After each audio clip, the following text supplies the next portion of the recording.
plant community. I'm Pam, and thank you for tuning into my channel.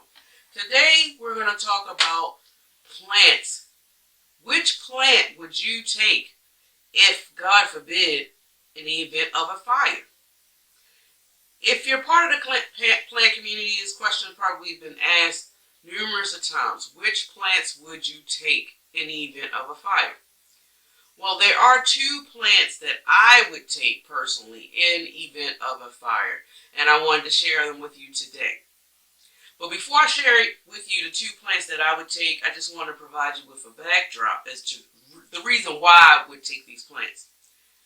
So many years ago, when I was a child, as long as I could remember, I actually had a love for foliage, plants, flowers, like as if it was embedded in my DNA. And unfortunately, I never grew up with a plant grower or anything like that in my household. And so when I saw these elders of the community, I saw that they was growing these beautiful plants, I would often ask. And this was continuously done from my childhood and over the years. I would often ask someone that I knew that grew plants, hey, what do you do to get your plants looking so good? How do you take care of them? And I would get the same answer every time. They would say, oh, all I do is just water. And here I go, I take that theory, all I do is just water them and try to apply it when I get my first plant, my second, my third, how many failed attempts I had, and was wondering what the heck was I doing wrong. And over the years, I would get plants, I try it out, they died under my care, I give it a rest, I do the same, try it out, and repeat this vicious cycle. And, as time goes on, you get married, you have children, you start living your life, and I never had a chance to actually get back to that. So, unfortunately, in 2018, my brother had passed away. And when he passed away, a group of friends actually gave me a beautiful flower arrangement. It had so many different species of plants in this flower arrangement. And I saw it and I was touched by it, but also I was in awe of it because of the beautiful colors that it had, and it sparked up the energy, sparked up the love that I always had for plants. And then, of course, the pandemic hit, and we had variations of lockdown and things like that. And it gave me a more and more opportunity to dig a little deeper, because I thought, okay, what would be a good idea if I could actually make these plants in this arrangement thrive? And I would try, I separated all the plants from out of the arrangement, and of course, one by one, they died.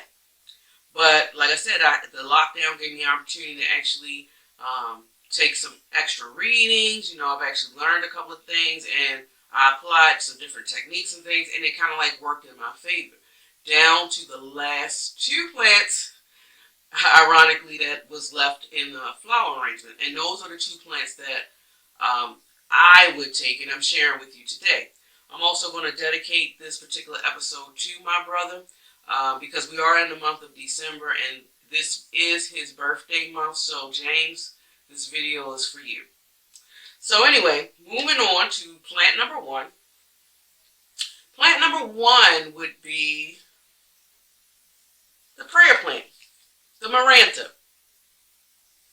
I've had this plant for a few years now, and as you can see, it's not as big, it's not tall and full and all of that. It has this one leaf.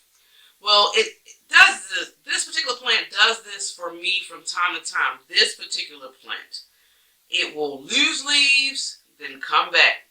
Lose leaves and come back. It'll drop leaves and then it'll grow some, drop leaves, and I've been going through this. But I've managed to keep it alive. So I'm satisfied with what it's giving me for the sentimental value that I have for this particular plant. Now I do, because I love Marantas so much, I do have a much larger one that I've been taking care of that has been thriving, that hasn't been doing any of what this particular plant seems to be doing, which is weird. And I'm giving them the same care, but it's funny. I guess plants do have a personality of their own, so to speak. But I'm just glad that I am able to keep it alive. And I'm using just tap water. And if you look at this plant, the leaf, I'm not really having that much crisping. So I don't know if it's the quality of my water here, if it's doing good, or whatever the case. I don't let this plant dry out completely. That's a killer thing to do for marantas. But what I do is I do let it dry out maybe like, I say, an inch of the soil, literally probably an inch of the soil, and I'm giving it water. I'm not drenching it in water, but I am giving it water every time the top inch of the soil becomes dry. And it seems to like this. Um, so it's doing well, and I appreciate the fact that it's just hanging in there with me. So plant number one. Now plant number two.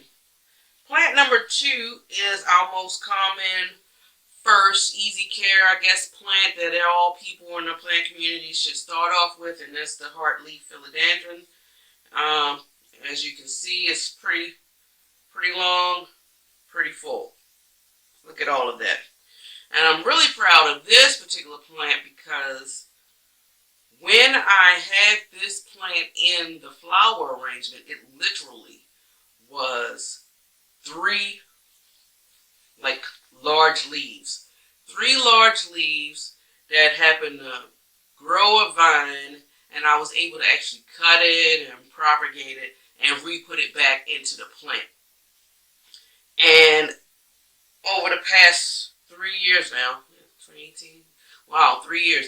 3 years now is giving me all of this. So I think what I'm going to do is probably in the growing season, I would say in spring, the beginning of spring, I might just cut this and maybe start a whole new plant, because as you can see, I don't really need it too much to fill up here. The only time I would probably replant some more is if I see that it's starting to bald or something. And I let this plant dry out completely. I have it hanging, I would say about literally 18 feet away from the window that's in my dining room. I'm not 100% sure the direction that the window is in. I want to say northeast, but once again, I'm not 100% sure. But the way that I have it, it hangs and it seems to love it. And I'm very proud of this plant, not only for the emotional value that it provides me with, which is more valuable to any plant that I could possibly have in my collection, but the fact that I was able, through me growing this and learning tips and tricks and things that I picked up along the way from reading and actually listening to some other plant tubers on YouTube, and I applaud each and every one of y'all that actually give us information that is very, very good. I was able to do this, so I'm really proud that I was able to do this. But yeah, these are the two plants I would definitely take with me in the event of a fire. They mean so much more than all the other plants. And I love my plants all equally, but I would be more heartbroken if I was to lose these two plants. So, but let me know. I know everybody has two plants or even more, their favorite plants that they would love to take with them if, God forbid, an event of a fire. And you may all have various reasons as to why. I'm interested to know which two plants would you like to take with you. And please, if it's not too uncomfortable for you, if you could just share the reason why, I'm very interested to know. But that's it for today. And if you love foliage as much as I do, and you love listening to planty things, then definitely subscribe and hit the like button. I really appreciate the support. I appreciate you listening to me. Enjoy your day wherever you are in the world. And until next time, much love. Bye.